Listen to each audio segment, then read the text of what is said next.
Ladies and gentlemen, welcome back to another episode of The Artenders with Mac and Dan. I am Dan, he is Mac. Hello. And this time, we are discussing a movie that came out in 2012. It is a movie called The Master, starring Joaquin Phoenix and Philip Seymour Hoffman, written and directed by Paul Thomas Anderson.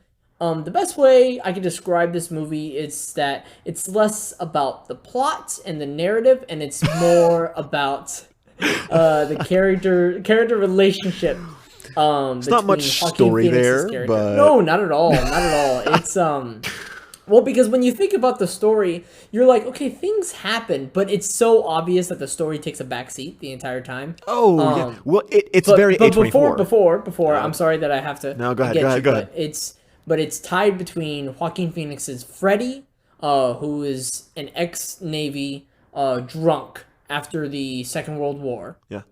And Philip Seymour Hoffman's character named Lancaster, but he's referred to as the Master frequently in this film, where he is the leader of this group called The Cause. And the idea of The Cause is that it's the same idea as sort of like reincarnation, where we have lived multiple lives, but in this case, we can get in touch with our past lives. And that is the sort of following that he has. And the movie kind of chronicles the relationship and the ups and the downs, per se, between these two individuals. Now, I'm so sorry to cut you off, Mac. As you were saying, it's very A24. It feels a lot. I mean, we already reviewed an A24 movie on this podcast, The Florida Project, right? Yeah. Yep. And I believe we've talked about The Last Black Man in San Francisco. We may have mentioned it, but we haven't. We have not discussed it. Right. So it felt extremely A24 to me, at least, just like A24 with a bigger budget. That's what it felt like. And that made for it was very funny. You're right. The story was definitely backseat. One thing that I'm just gonna dive into the meat. By all means. The thing that kept me coming back to this movie, and that I was like really excited about, that made me laugh so much consistently. And we're getting personal here. This is kind of what my sister's going through right now. Go on? Or should I not have you go on? Go on however you're comfortable. What do you think I'm about to say? I imagine that your sister is having a Freddie Quell situation. Probably not as dramatic, in the sense of she's probably not concocting potions made of various forms of alcohol, medicine, and paint skinner. Or paint thinner, I should say. Paint skinner, used to skin people. Yeah. Yeah, of course. But it may as well be, because that's what this character does. But I mean, he does. Well, he gets roped in to this group in a way, right? It never felt like he was forced to stay. Yeah. But it was always that sort of, it's the same idea where, you give an animal some food and that animal's going to come back the next day. And that's how cults get you, Danny, is that they're always like, no, you can leave whenever you want. Yeah. But they just keep selling. And the reason that you came in the first place is never not is never not present. The movie reminded me a lot of this Jordan Peterson lecture. There's a guy named Jordan Peterson. He's a therapist, and he talks a lot about like masculinity or whatever. And in his teachings, he goes on nonstop about how a lot of depressed young men are depressed or have a hard time or have no motivation or have anxiety or whatever their problem may be.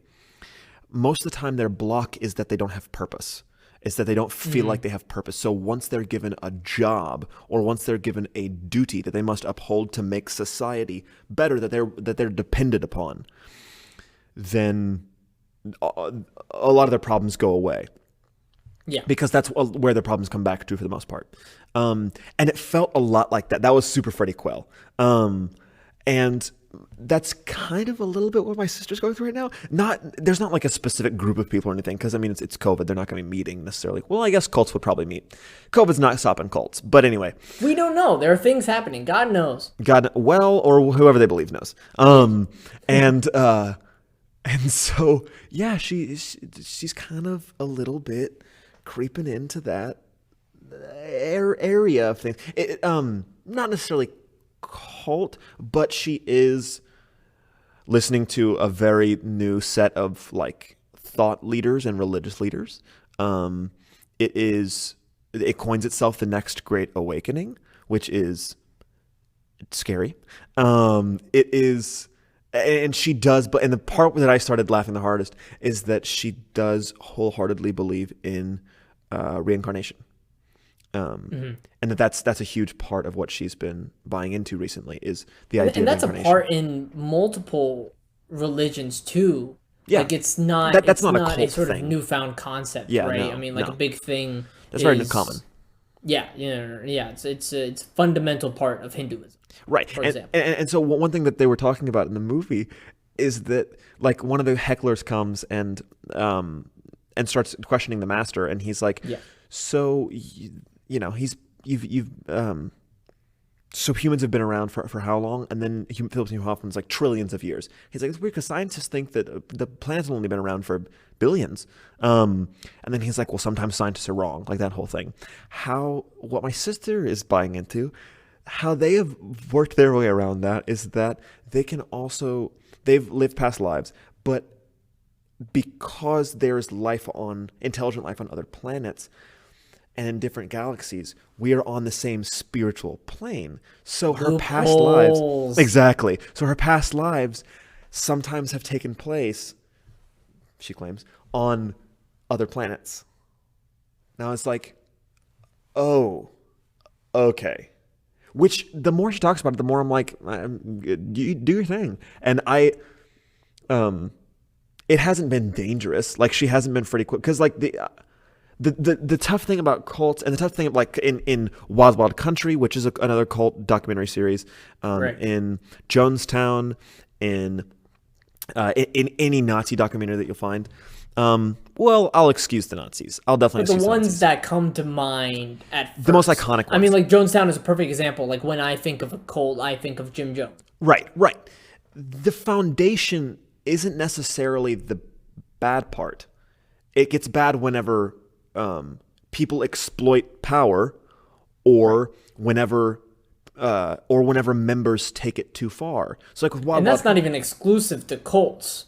I mean, we just see that in cults because it feels the most obvious, right? Where the sort of veils that they have are very, very thin. Yeah. So it's much easier to see that sort of corruption of power.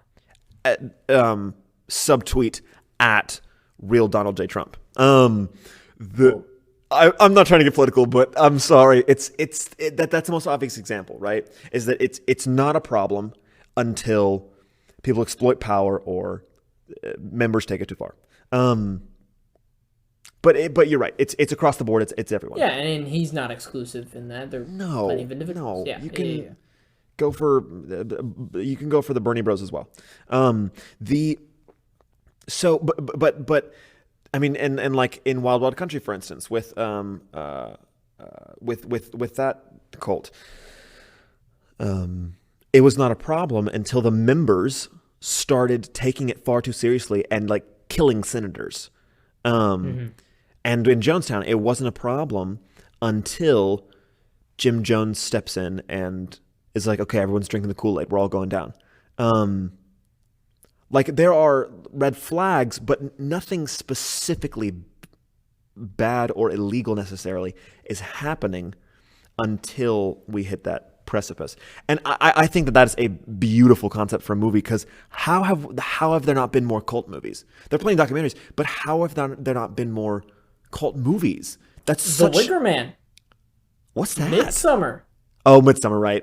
But what's The Wicker Man? I mean, but those are the only two that I can think of. Wicker Man was an older movie. I couldn't tell you what year it came out. And then there was a remake with Nicolas Cage in the 2000s, which is awful. But in terms of cult movies, Those are the only ones that come to mind at the Yeah. present moment. It's not something that's delved into Right, which is too crazy often. Yeah. because it is a dramatic hotbed. No matter what choice you make, it's an interesting one. It's cults. It's crazy. It's Yeah. fascinating. So like, if they don't do anything, it's interesting that you're showing a cult that doesn't like that's super tame. It's interesting if you show a cult, obviously, that goes far off the deep end or whatever. But these are also like movies that are very, I don't want to say obvious, but they, I mean, you look at it and you're like, oh, that's a cult, right? Where, I mean, we could probably list off a bunch of movies that if we really sat down and thought about it, exhibit, group environments that have a cultish behavior. Yeah, I mean, like Wolf of Wall Street, I sure. think is a good example, That's a right? great Like example, Danny. none of that movie is a cult, right?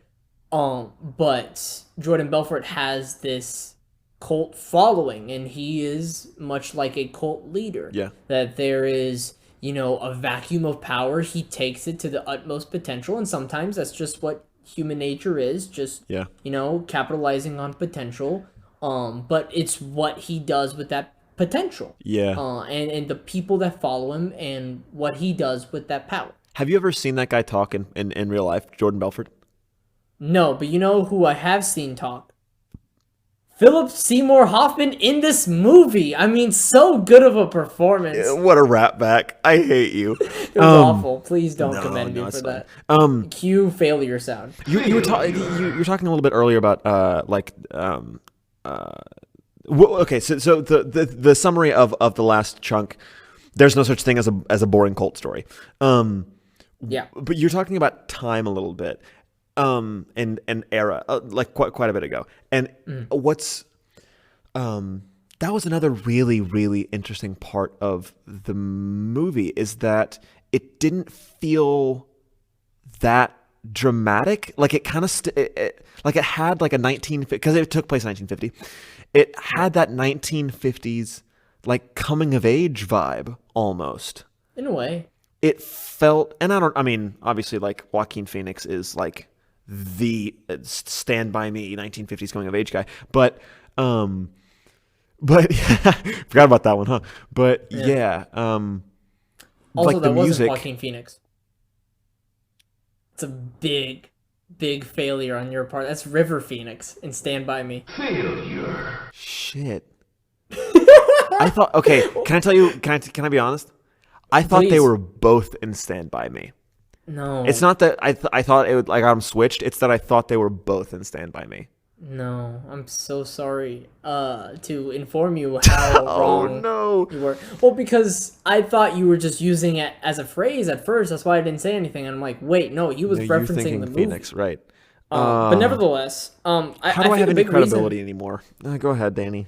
I think a big reason why we felt because I felt that way too, where it wasn't really dramatic in the sense of because we never were really super duper concerned for characters, right? Even though the acting was superb and the writing was really clever and well done and nuanced, I felt like none of the scenes felt dramatic because it felt dramatic in terms of like the viewer experiencing it. Like plenty of the scenes, most scenes were dramatic, right? I mean, you think of the scene where Freddy and the Master are sitting down talking over the microphone, and the Master is asking him multiple questions, and Freddy has to keep his eyes from blinking. Like that's in terms of like scene work, absolutely incredible. And would you consider that a dramatic scene? Absolutely, right? But it's you don't get a bunch of, I guess, emotional payoff from this movie if you have no sort of relation to any sort of subject matter that this movie throws at you. There are movies out there where you can feel so right, like such a good example is like Parasite, right? And I've never been in that situation, right? Or something like more post-apocalyptic like Snowpiercer. I know I just listed two movies from the same director, but like I could never relate to those characters, but you can still feel like you can feel the tension, right? As opposed to the tension in this movie, because like Freddy's not likable. You're Agreed. not. I don't think you're Yeah. supposed to like Freddy. No. But honestly, I think it aids in this film because it has you watch him so much more and observe him so much more, Yeah. as opposed to empathize with him, right? That, like, the point of empathy that gets drawn out from Freddy's character that you may feel for is a couple of things. The fact that he came back home as a soldier, and there are multiple movies that visit this, but there's a sense of like disillusionment that nothing is as it seems, and just like coming back to a normal life doesn't feel right. And then, of course, then there's also like the drinking issue, right? Which there are people definitely that deal with that. And then, as you mentioned at the very beginning of this sense of a lack of purpose, and it's so obvious that Freddy needs that, and that even though there's a girl back home, he thinks there's a girl back home waiting for him, like he feels even polarized from that he can't go back home. It's a combination of all those things that feel like they should be empathetic, but because of how all those things combine into Freddy Quell's character, it's hard to really feel for him because it's just mean. Yeah. Yeah.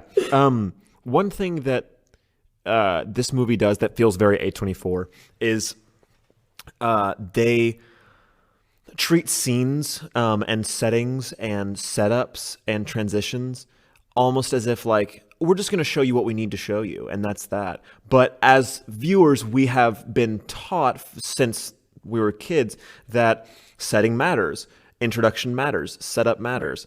And so how much of, because whether or not that's appropriate or works is a different conversation. But how much of the movie would you say, percentage-wise, was spent trying to figure out what was happening, what was going on in front of you? I watched this movie 2 times, right? I watched it a few weeks ago, and I watched it a couple of days ago in preparation for this podcast. And so things definitely felt clearer on the second viewing, but even then, it didn't really, mind you, I was able to piece together more in the second viewing, but in the first viewing, it never felt like I was missing crucial information, right? That I still got everything that I needed in that first viewing, that I didn't have to go back and be like, wait a second. Because I feel like still in the first viewing, I was still looking at the character relationship like it was what was driving the viewer to look at. But there wasn't a moment where I felt lost, that the setting of scenes felt rushed or misplaced. I thought it was all tastefully done because now that you're mentioning it, it's the first time that I'm thinking about it. I haven't cast a thought into how they were doing, the setting of scenes. That's great. But I think that alone is a testament to them doing it well. Did you have a different experience in that regard? There was not really like an issue necessarily. It was just kind of weird because it was not what I was used to. Like, I'm used to establishing shots whenever you're changing settings, really understanding where I am before I go there. I'm used to like introductory lines, like not starting in the middle of sentences or thoughts or conversations, but like even whenever we do start in the middle of a conversation, there is at least like a couple lines that don't actually mean anything before we start talking about what we actually want to talk about, just to make you feel like we've started in the middle of the conversation. But but this movie really did not give a shit at all about establishing shots, about where we were, about easing you into anything. They just went straight for the cut. They were just like boom, boom, boom, boom, all the time. Do you have a few specific examples in that regard? Because even then, like, I still felt like this movie did a very good job in sort of like still setting the space, setting the scene, and even setting the time, um, but never just like force feeding it to you. I mean, you see so many films that, Russia, Chicago, Florida. It's just a bunch of those, right? So Right, right. was there like a specific moment that you're thinking of that you cast your mind towards that Uh-huh. you were able to piece together a scene, but it never really told you, but it aided the Yeah. experience of the film? The first I'd say the first like 10 to 20 minutes felt, I know that was a very large interval, 10 whole minutes. Yes. But it felt like, oh, this is going to sound so weird. It felt like a montage. It felt like the I see what you're slowest saying. and longest montage I've ever seen. Does that make any sense? But you got the character. You got Freddie Quinn. Yeah, yeah. And usually it's like for maybe like a minute or a minute and a half, we see him like faced with weird circumstances or like weird situations. But it did that just over the course of like 15 minutes. I mean, the first line in this movie, and I think it perfectly represents Freddy, how he starts out in the film. The first words he says, and I wrote it down because it's great. Want to know how to get rid of crabs? Yeah. Yep.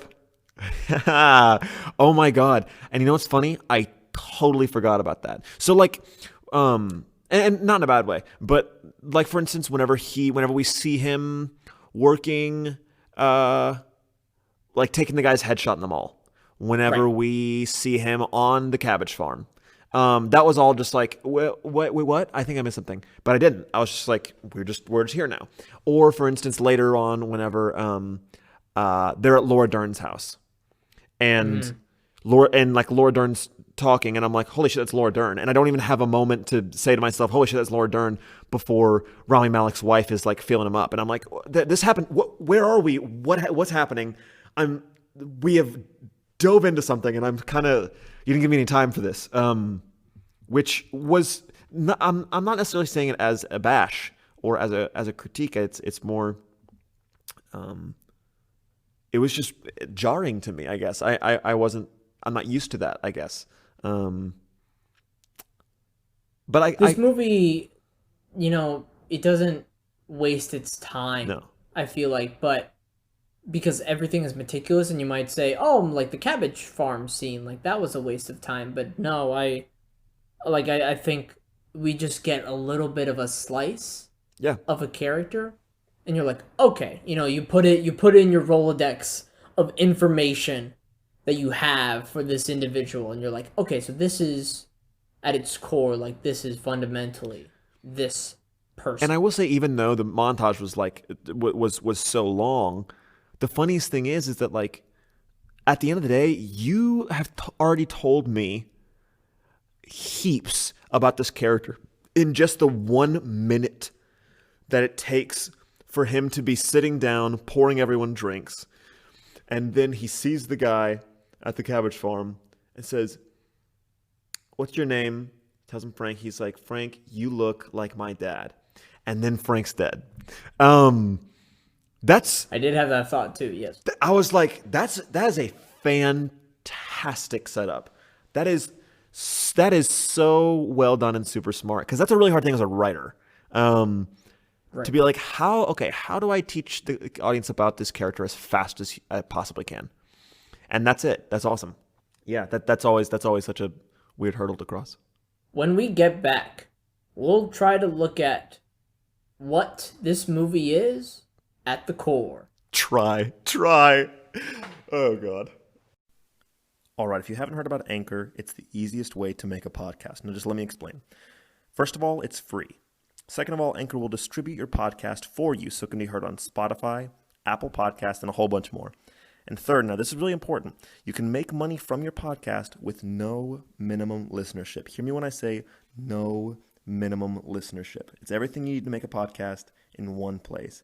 Download the free Anchor app or go to anchor.fm to get started.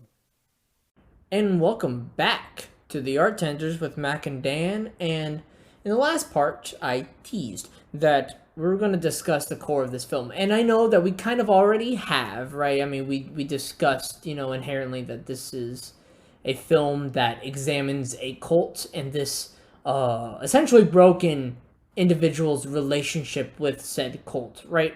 But I wanted to read to you some points brought up by a journalist, by an author by the name of Bilge Ebiri. I hope I pronounced that right. From The Vulture.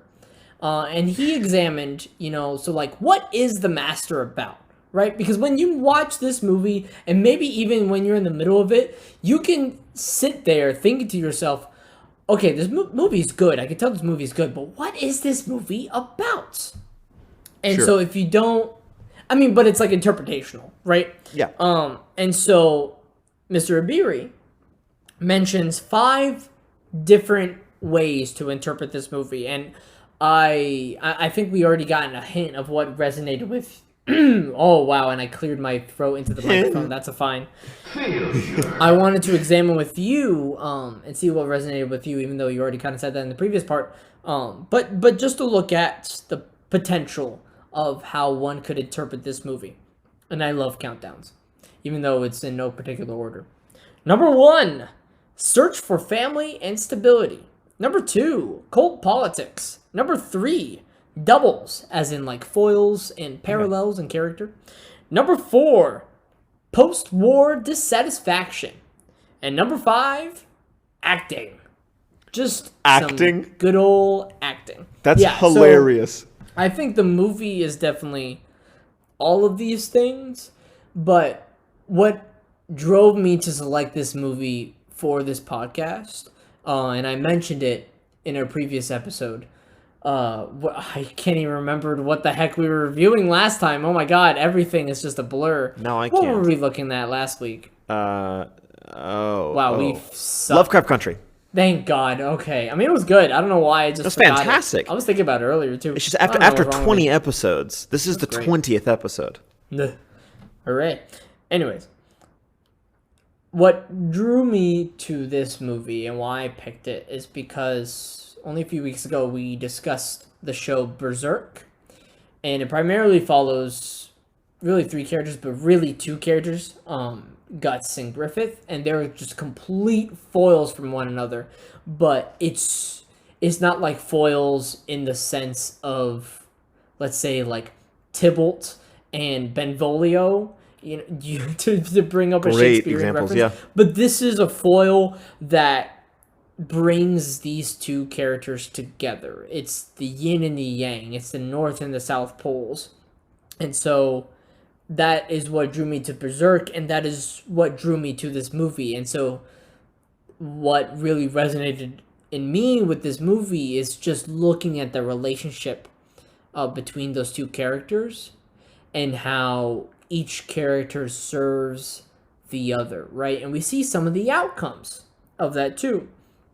I think an example is with Lancaster Dodds, that character, played by Philip Seymour Hoffman, the Master. Both, the character. The Master of Acting. The Master. Yes.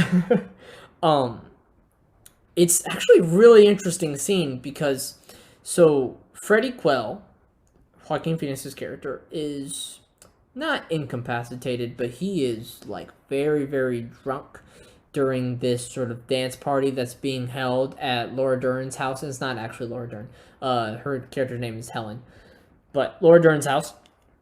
And it's interesting because Amy Adams, who's in this movie, Amy Adams is Peggy, who is the wife to Philip Seymour's Lancaster, kind of just notices and just watches Freddie and puts it together that, oh, Freddie's drunk. Wait a second. Okay, there is this sort of like relationship between Freddie and Lancaster. Nothing more than platonic, but there's a sort of relationship that, like, it feels really close for some reason. And she's able to put together that, like, she goes up to Lancaster later on and more or less just, like, get this stuff out of your head. And is sort of, like, get this pollution out of your mind. And seeing, Freddie's impact on Lancaster's character, as well as, and this is also tied in with My Sizzle Serve as, because, well, you're gonna hear it. You're gonna hear it. That you see it in the scene where Freddy goes back home, tries to see Doris, his long lost love, whom he couldn't be with for both because he got a job, and also that took him abroad, and also she was under 18. So, but that, that's a can of worms, obviously. But my sizzle serve is the fact that that is the best scene in this movie. I think even when you look at the Amy scene Adams? where the best scene in this movie, in my opinion, which is my sizzle serve, is when Freddy goes back home, tries to find Doris, but instead it's just her mother that's home, and has a conversation with her. But you see, at least I particularly saw it in my second viewing, but you see sort of Lancaster's influence onto Freddy. That both, it's super interesting because I feel like he gave Freddy both more purpose and then such a lack of purpose. And we kind of see it when Freddy and Lancaster meet up again at the very end of the film. Freddy looks sick. He looks sick. Yeah. And it's very much so, like a drug, right? Where Freddy was on this drug, quote unquote, and he is coming off of it, and it's the right thing to do, right? But it's making a wear and a tear on his body. So we see that as the audience. And so but I'm just particularly tied to this scene because we see Freddy kind of like, for the first time in this film, really make something for himself, per se. Like, everything else, he's just trying to do what society is having him do, right? Being a camperman at the beginning, being a cabbage farmer, like he's just doing that to survive, right? Where he is freed from the bond of Lancaster, and he goes back home and tries to find Doris. And this is like 7 years after he's seen her too. And he goes back home. And but that was from his own choice, right? Like, nobody told him to go back home, and nobody was forcing, and culture and society was not forcing upon him to go back home to try to find this girl, right? So, and that's what I think makes it seem so beautiful, tied along with the fact of I've always enjoyed this sort of, it's not nihilistic, but that sort of realization of, oh, that's right, we're so small. The world keeps revolving, and it's certainly not around us. And I think Freddy like really realizes it in that moment. Of course, I think it's also what brings him back to Lancaster at the very end. Sure. But that's what drew me into this movie the most, is the sense of how strong of a foil those two were. Mind you, the movie structurally is much more about Freddy than it is about Lancaster, about the Master.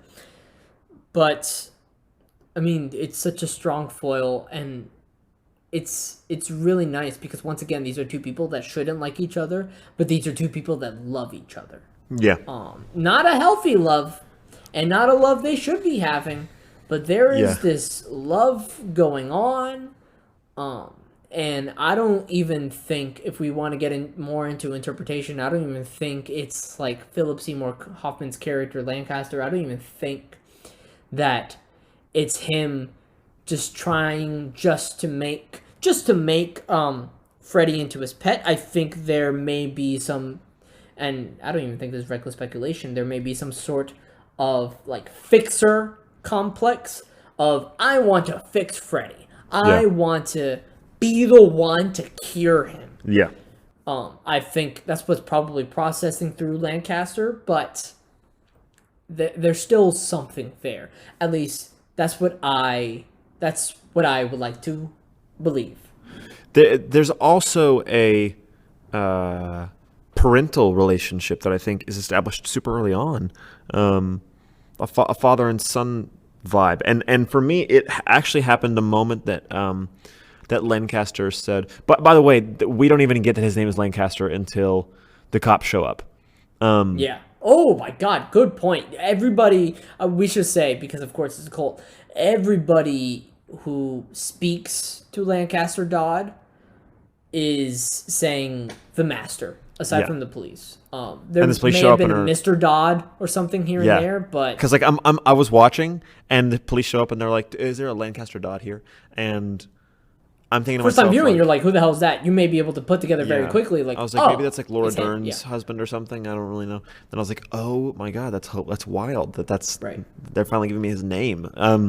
But in that scene, which is close to the top of the best scenes. I haven't really thought too hard about which scene is the best, so I can't really speak to that necessarily. But one of the best scenes, I think, is the like staring into each other's eyes, don't blink scene. Yeah. And after that moment is over, do you remember what Philip Seymour Hoffman said specifically? The compliment that he gave specifically. You're the bravest soul I ever met. Something along those lines. Close. What? You're the bravest boy I ever met. And it Oh, yeah. Yeah. it harkened me back to I have only been called the word brave a few times in my life personally. And every one of those times is whenever I was around the age of like 5 to 8.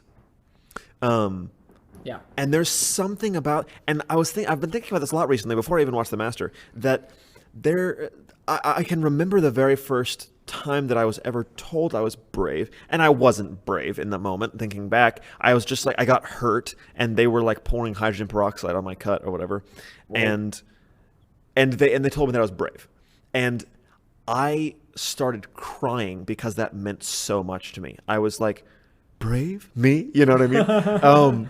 And yeah, there was something about it, but now it was weird to me because him saying that he was brave and saying that he was the bravest boy made Joaquin Phoenix all of a sudden feel so much younger and so much smaller than he actually was. Oh, he felt loved for the first time in years. Right, and it felt, because it was those words specifically, it felt parental. It felt fatherly, which I thought was really cool, and which I think was absolutely vital whenever it came to like the Amy Adams scenes. That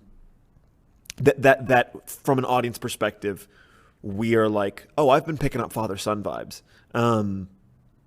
Yeah, the other big thing that I just thought of, and this is kind of random, so we can get back to the point after this.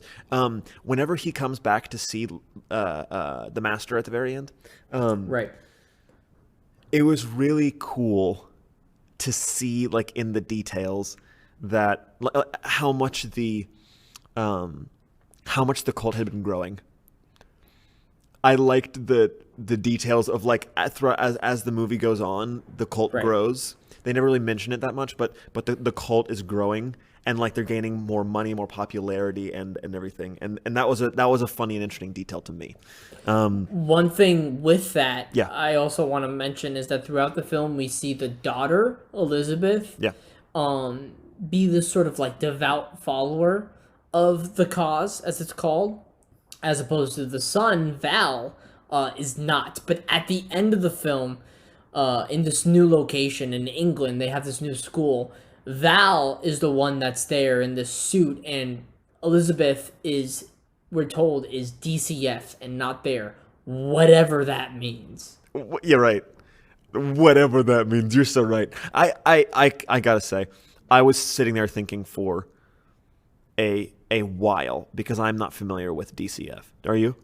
No, I think, if I'm not mistaken, I briefly looked into it, but if I'm not mistaken, it is not like a term that's used in everyday nomenclature, right? It's they just made it up for this film. It's just whatever it means in this organization. I love right? that. So we are just forced to interpret. Okay, so I mean, she's not here, so. But I mean, can't imagine she's dead. I don't know much about where this movie came from. I'm just safely assuming that this used to be a book. This must have been a book, right?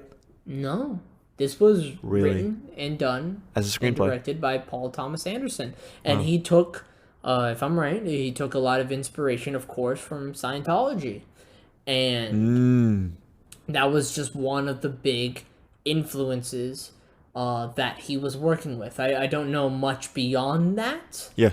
But I mean, if that isn't enough, then I don't know what's gonna be for ya. Right. Oh, and another. There were so many funny stars in this movie that it was just like absolutely jarring to see them. I think Laura Dern's such a good example. Oh, Laura Dern. It was so funny to see Laura Dern.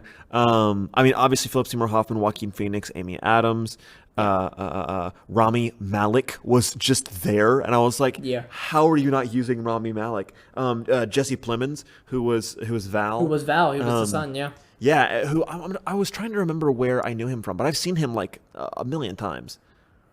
He has appeared in Breaking Bad consistently. That's where I know him from the most. Not entirely too sure where else he comes from. I mean, he was in Game Nights and he was in The Irishman. Also The Irishman, yes. But I just want to drop in Battleship. Battleship, the and best movie of 2012. I wanted to remind everybody that Battleship, the movie, exists. You're welcome. And you're lucky to live in a world where Battleship exists. That was another thing. I was kind of shocked that this movie was made in 2012 because I thought that Philip Seymour Hoffman died before that.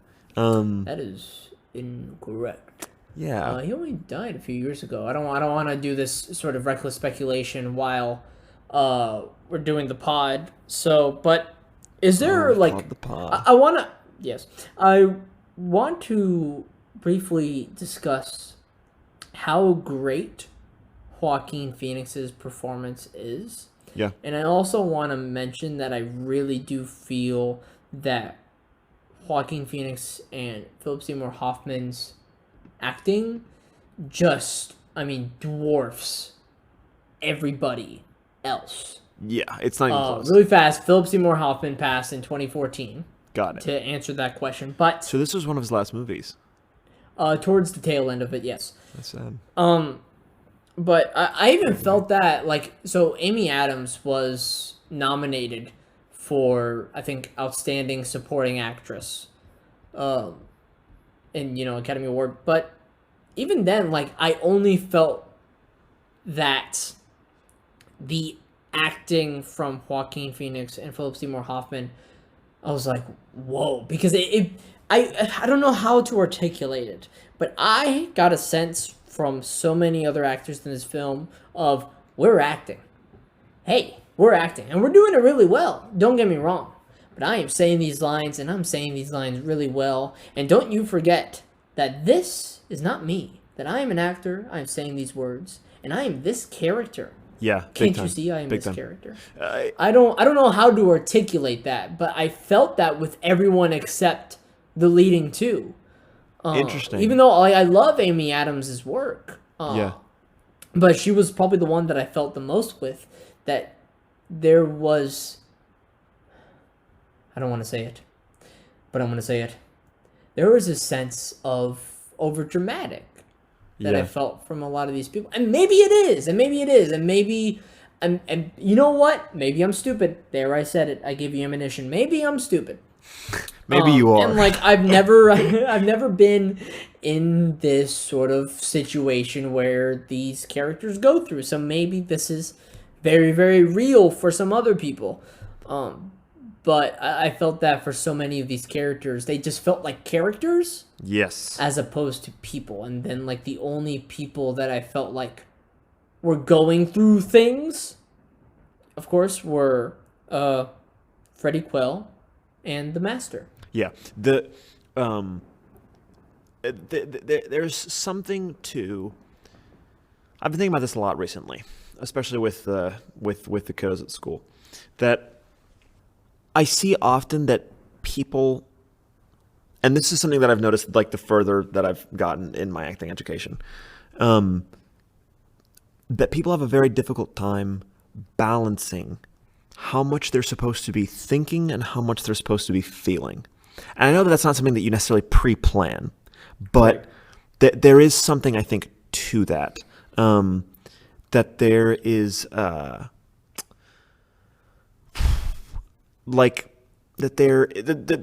Amy Adams was doing a lot of feeling, but she wasn't really doing a whole lot of thinking. You know what I mean?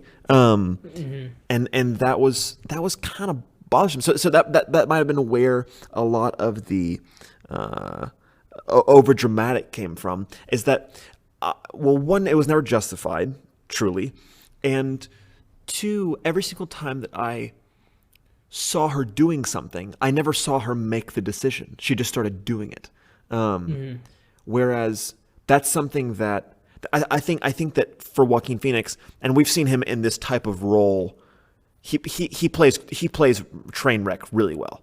He plays Trainwreck, and like the physicality here too, both like with this sort of like hunch and always having his hands just kind of like weirdly on his hips, and this one, he talks out of one side of his mouth too. It all just adds to this individual. And there's something that Madonna said about Nicolas Cage that I think is true about Joaquin Phoenix as well.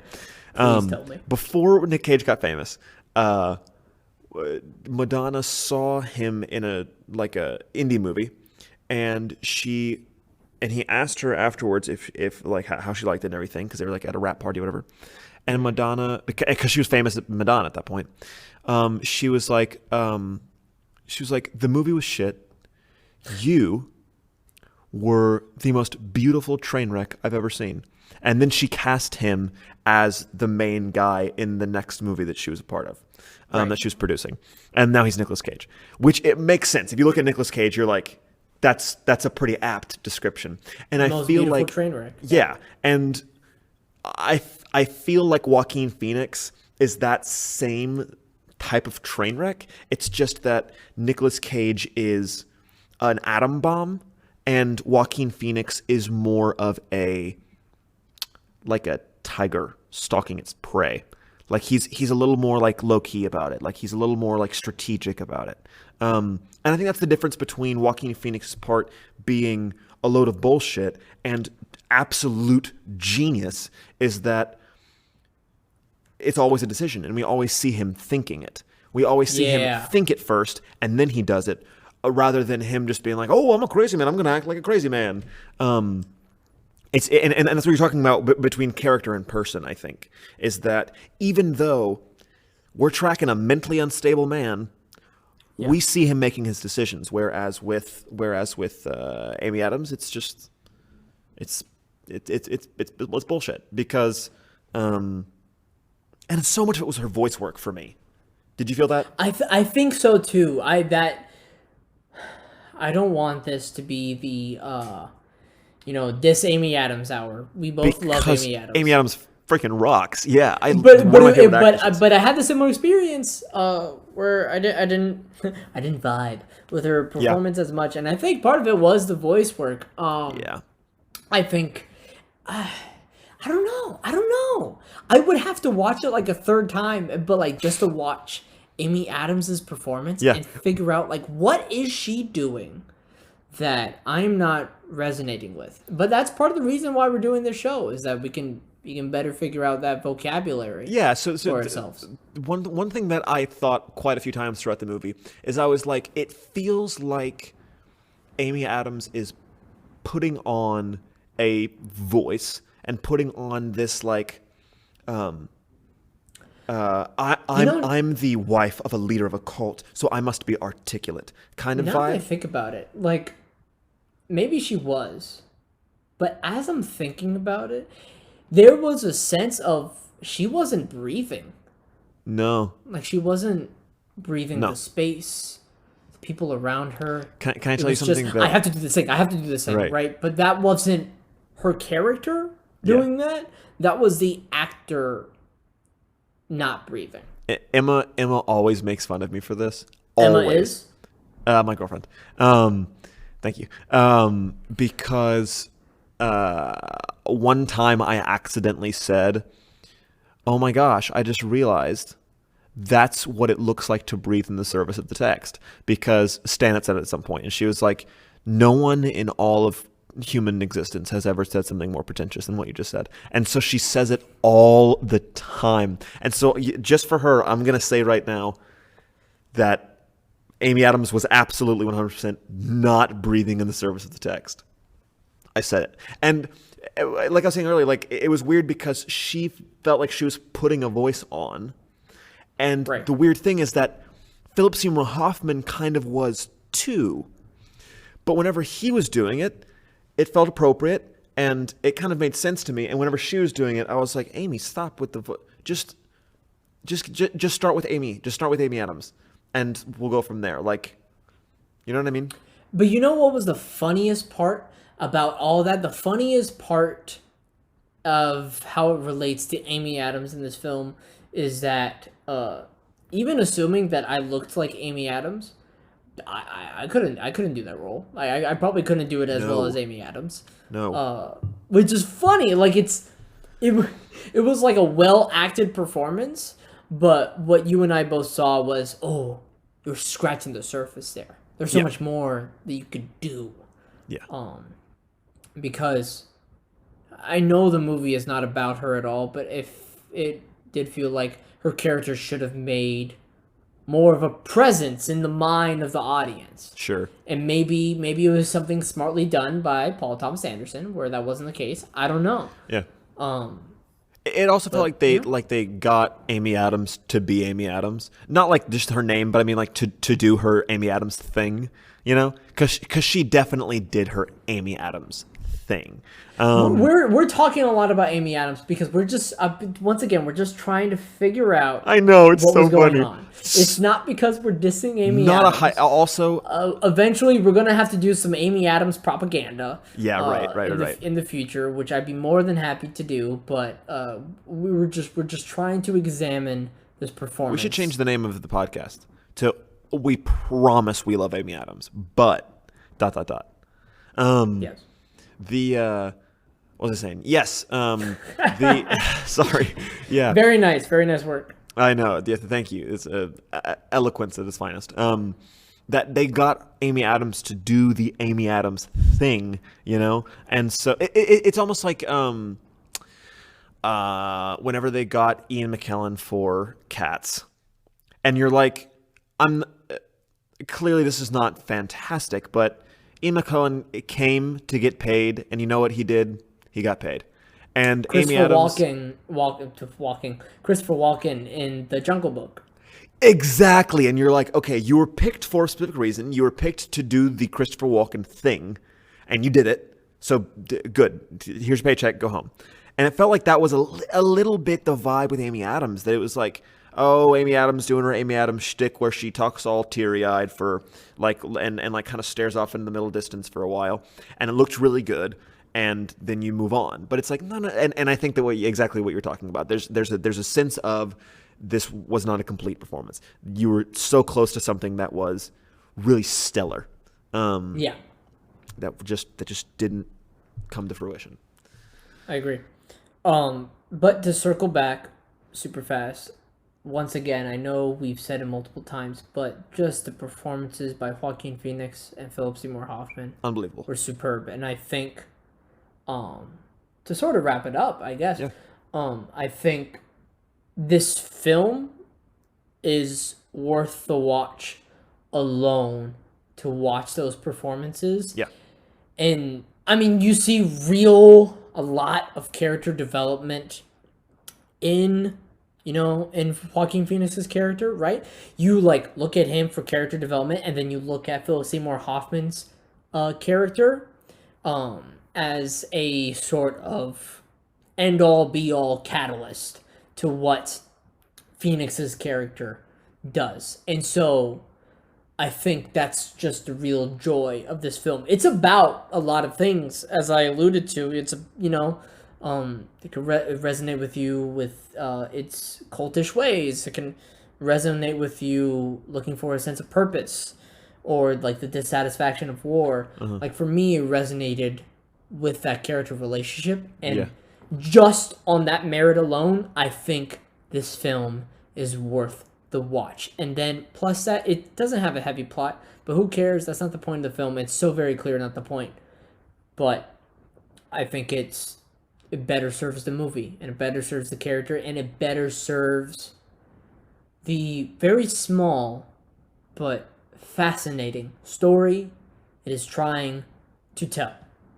Yeah, I would say, because you were talking about your relationship with the movie being one of the foil and the relationship between Joaquin Phoenix and Philip Seymour Hoffman. I would say personally that for me at least, the film felt like a film about companionship. Partially because of the Philip Seymour Hoffman stuff, but mainly the fact that the last 60 seconds of the movie is like the last thing they leave you with is him at the very end finally he's like having sex with a woman, and Right. then it cuts back to from the very beginning of the film him just laying down on a beach with a sand castle version of a woman.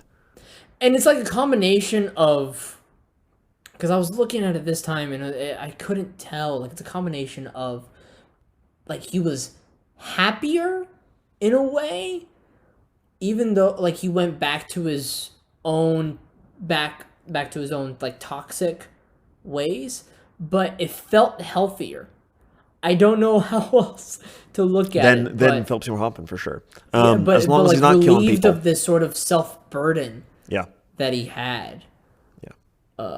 It's just, I don't know, like it's interesting, and we could discuss it more and just like what do we think, because this movie, uh, in comparison to a lot of the stuff that we've witnessed, this movie leaves a lot open to interpretation. Sure.